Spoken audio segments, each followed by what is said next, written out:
held in Dar es Salaam and attended by various academicians and political figures to discuss key issues established by Mwalimu Nyerere during his lifetime.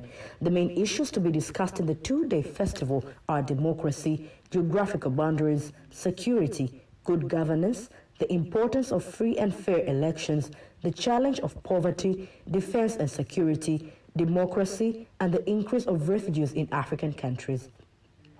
Mwalimu Nyerere Intellectual Chairman, Professor Rekaza Mukandala, says it is imperative for the community to be involved and given knowledge on the matters of democracy in order to foster the development of the nation, and he also stresses on the importance of protecting the unity of Africa. Utawala bora, usalama, umoja. Good governance, security, unity, and the development of Africa have been somehow deteriorating. Therefore, we have to make sure we approach all of these things in a strategic manner, ways to maintain unity and security within Africa. That is why this year's theme is Pan-Africanism and the quest of democratization, security, and development. The main speaker at the festival, Professor Musambai Katumanga, says that it is fundamentally critical for the government to unite the people and create environment to make them patriotic. I think it's time federation ile shirikisho. I think it is time for us to make sure the main objective of our federation, such as EAC, are attained. This will contribute to unity among our nation and will enhance development. The chairman of the board of Haki Elimu, the renowned teacher and author Richard Mabala, elaborates the importance of knowledge on democracy in order to build justice and equality in the society. Our main interest is education, not only formal education, but also the informal education. We believe this is very important. As you can see, one of the themes is democratization. You cannot build a democratic society without having an education with the democratic principles. The Chinese ambassador to the country, Chen Mianjian, says her government is committed to continue supporting the expansion of the Wami water supply plant in order to improve water supply services to the Pwani, Morogoro, and Tanga regions. Henry Mabumo has prepared this report, read by Zaujia Swale. Is a visit of the Chinese ambassador to Tanzania to inspect the progress of implementation of the Wami water plant expansion project. Her aim is to support the government's efforts to ensure 95% in urban areas and 95% in rural areas are covered with a reliable water supply. During the visit, Ambassador Ming Jian commends the government for completing the third phase of expansion in enabling 40 villages to get clean and safe water services. Take a serious study and think over about that, and let's keep in touch. Acting Chief Executive Officer of DAWASA, Kiula Kingu, elaborates more on the improvement of the Wami Roof water plant, which now is at its third phase, and what Tanzania should expect upon its completion. The main aim behind the extensions of the project is to make sure that the water supply is sufficient in the community, and that is in accordance with the government's directorate. That is why we are looking at every way possible to extend this water plant so that many people can get access to the water services. We want to receive 85% of the water supply in rural areas and 95% for the urban areas. Some of the residents living in the villages of Hanaikom Sata in neighboring areas say they are delighted with the assurance of water supply, which will stimulate various economic activities. Buildings have been constructed here, and the seat has been improved. All of this is due to the supply of water services. We are very grateful because now we can get water services at any given time for both domestic use and for earning our daily income. The first phase of the construction of the Wami water plant was built in 2001 by the government with the funding from the Chinese government and succeeded to provide services to 20 villages. And through the government's efforts, 47 villages have been reached, serving more than 170,000 citizens. Tanzania is expected to host the 6th Scientific Conference on Liver Disease in Africa, where medical specialists will use the opportunity to exchange ideas and experiences. Here's the report prepared by Zura Ali, read once again by Apasia Ringo. Speaking in Dar es Salaam, Director of Medical Services at Muhimbili Hospital, Dr. John Wegasha, says apart from meeting specialist doctors, they will also explore ways to improve the treatment of various diseases. This is a platform of international experts who are well-versed on liver health sciences and diseases, and they include the specialists of gastroenterology, hepatology, public health specialists, researchers, farmers, industries, policymakers, and advocacy groups who together they are concerned on the fostering the liver health among the population, which are in line with the global health strategy of eliminating liver diseases in our population. Our mission again is the research.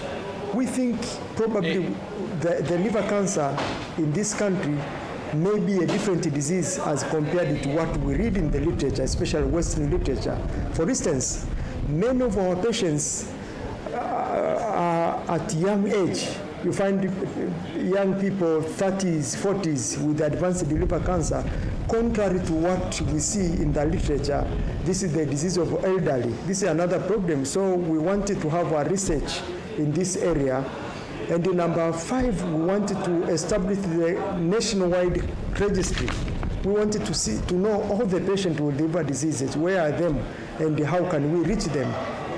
And lastly, we wanted to collaborate with other experts across the world, and therefore we can reach the WHO initiatives that by 2030s we must eradicate most of the causes of liver cancer, which is hepatitis B.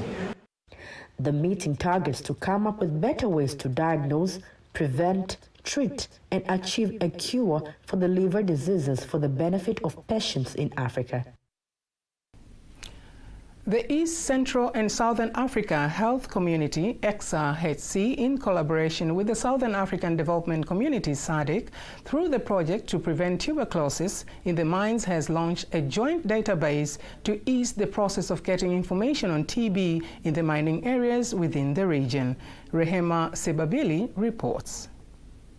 Speaking during the launch of TB in the Mines Regional Dashboard in Dar es Salaam, Director of the Operation and Institutional Development Sibusiso Sibanzi says the dashboard will assist SADC members in the region to gather data on TB and develop a joint strategy to combat the disease in the mining areas. Countries will be expected to report on an annual basis.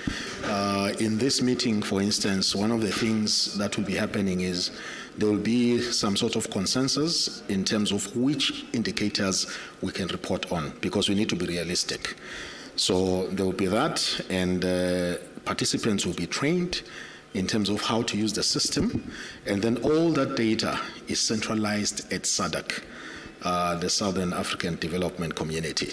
So they'll be the ones who will be responsible for providing oversight and collating all that data, as well as analyzing and reporting back to the countries, as well as our principal. On the other hand, Head of Health Programs from the SADC Secretariat, Dr. William Amisi, says the system will facilitate the implementation of the project to control the threat of spreading TB in mines, which take place in 3 phases between 2016 and 2024. The TB in the mining sector is a very big challenge for most countries in the region.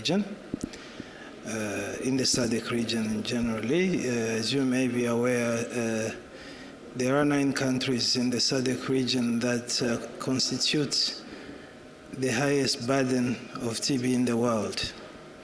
So, and we know that in the mines, that problem is actually much bigger than what we see generally in the general society. So the mining sector is a big driver of TB in this region, and that's why SADC has decided to put a special focus on addressing TB in the mining sector. And this system actually it is very important because it gives the flexibility of each member state to report their data, first of all, timely, but also it has a room for improving the quality of data because due to some system functionality, it's easy to keep track of any human errors or any mistake that might be made. The World Health Organization, WHO, reports shows 30 countries in the world, including Tanzania, have a high level of TB disease, while on the southern side of Africa, Tanzania is among of the 8 out of 16 SADC countries that are under the greatest threat of TB in mining. Reporting from Dar es Salaam, Rahema Sababili, TBC News.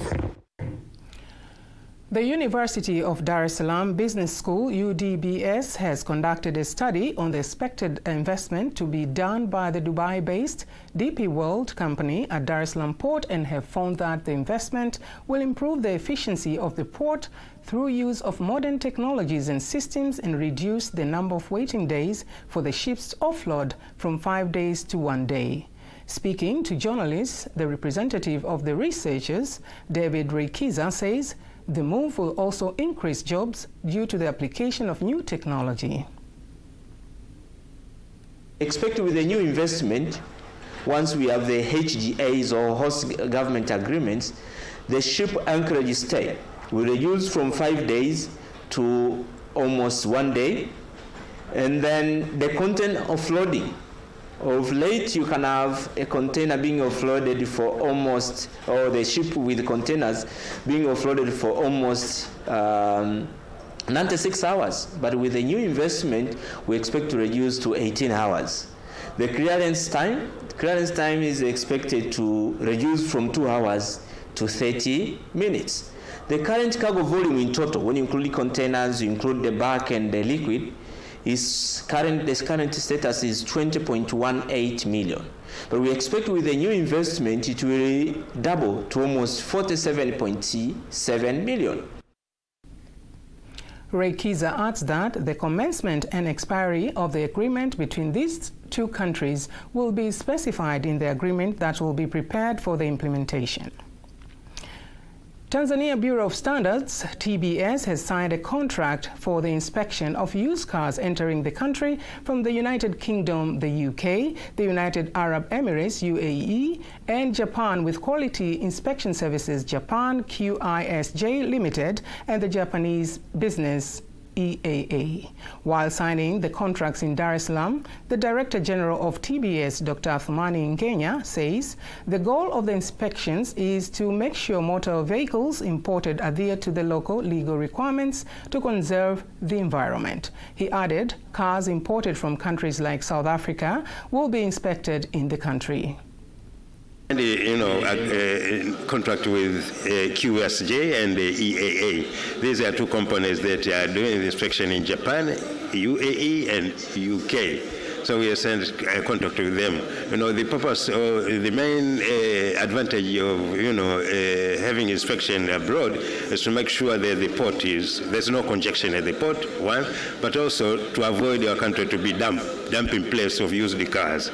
We are very pleased to now be able to provide that same high level of service from the United Kingdom to Tanzania.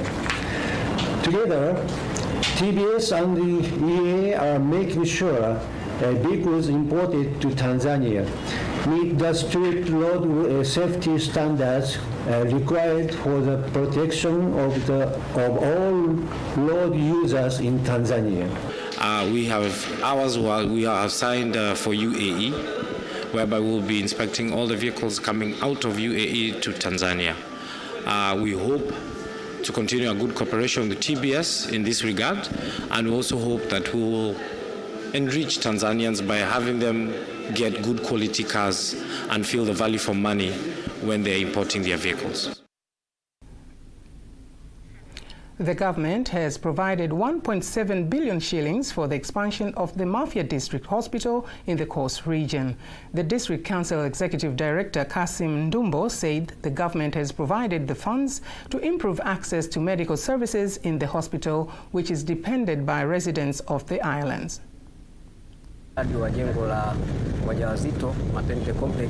The maternity complex will cost 500 million Tanzanian shillings. And of this money, 250 million came from the central government and 270 million came from philanthropists. Also, we have two buildings, the EMD, that is the emergency building, and the ICU building for the critical patients. These buildings are built using the money that the president distributed throughout the country, and we Mafia citizens got 550 million Tanzanian shillings for the construction of two buildings.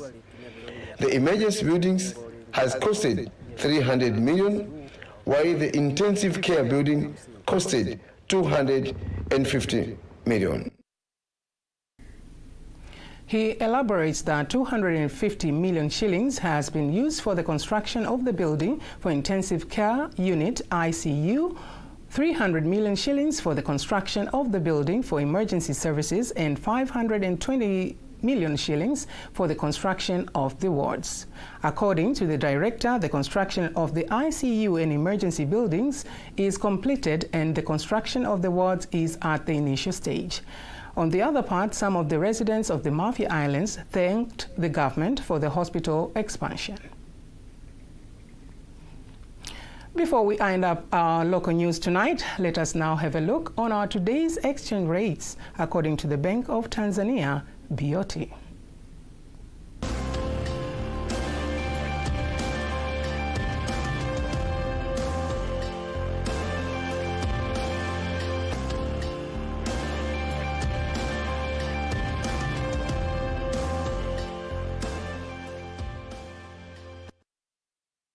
Don't miss TBC News every weekday to know all the latest in exchange rates. Time now for all the latest in international news.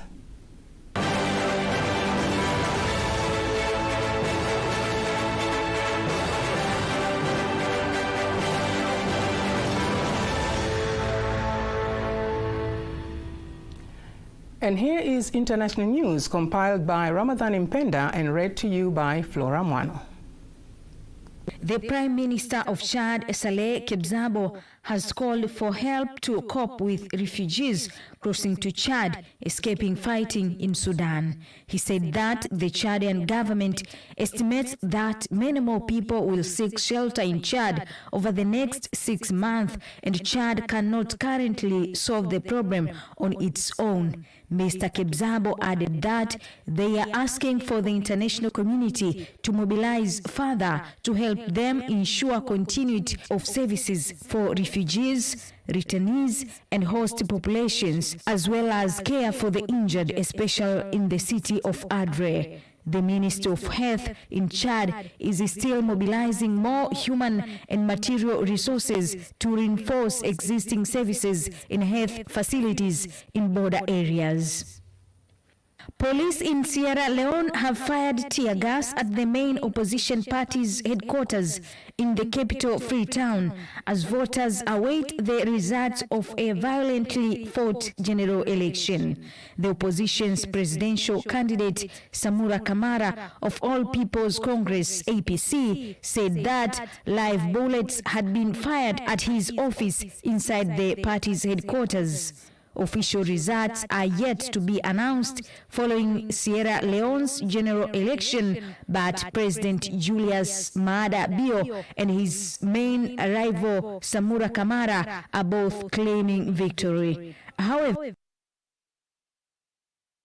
News. In sports news, the soccer fans in Kigoma have received the heroes Mashujaa FC players by cheering and signing the streets after as they celebrate the promotion to Tanzania Premier League after crushing out Mbeya City in the second match by 1-0 at Sokoine Stadium in Mbeya.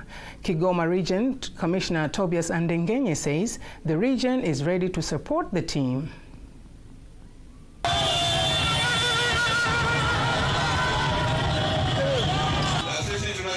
We wish to get 10 million shillings, 20 million shillings from the president as a cash prizes. We want to play in CAF Champions League or Confederation Cup and do better.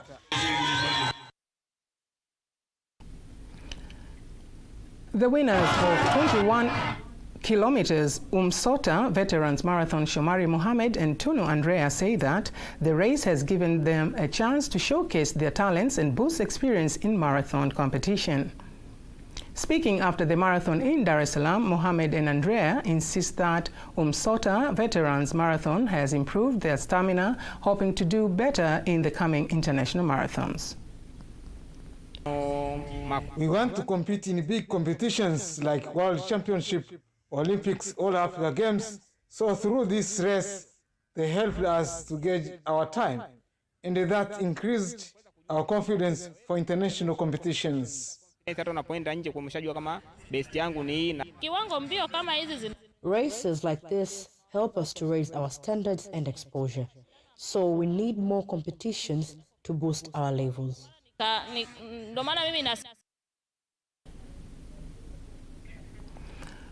Athletes from different regions and other stakeholders have participated in Umsota Veterans Marathon special to raise funds to provide health insurance for veterans in the country. That was sports news, and before we conclude the news bulletin, let's take a look at the weather update. Welcome for the next 24 hours weather forecast from Tanzania Meteorological Authority. My name is Teresa Ngasa. By starting with the wind flow pattern, wind is expected to flow at the speed of 30 km per hour from southeast over the northern coast and 30 km per hour from southeast over the southern coast. Also over the Lake Victoria Basin, wind is expected to flow at the speed of 20 km per hour from south direction. And for tonight, we expect most parts of our country to feature partly cloudy condition, and the lowest minimum temperature is expected to be 7 degrees Celsius over Mbeya region. For tomorrow, it is our expectation that areas of Kagera, Geita, and Mara are expected to feature partly cloudy condition, thunder showers over few areas. The remaining part of the country is expected to feature partly cloudy condition. And now let's take a look on the 4 days weather forecast.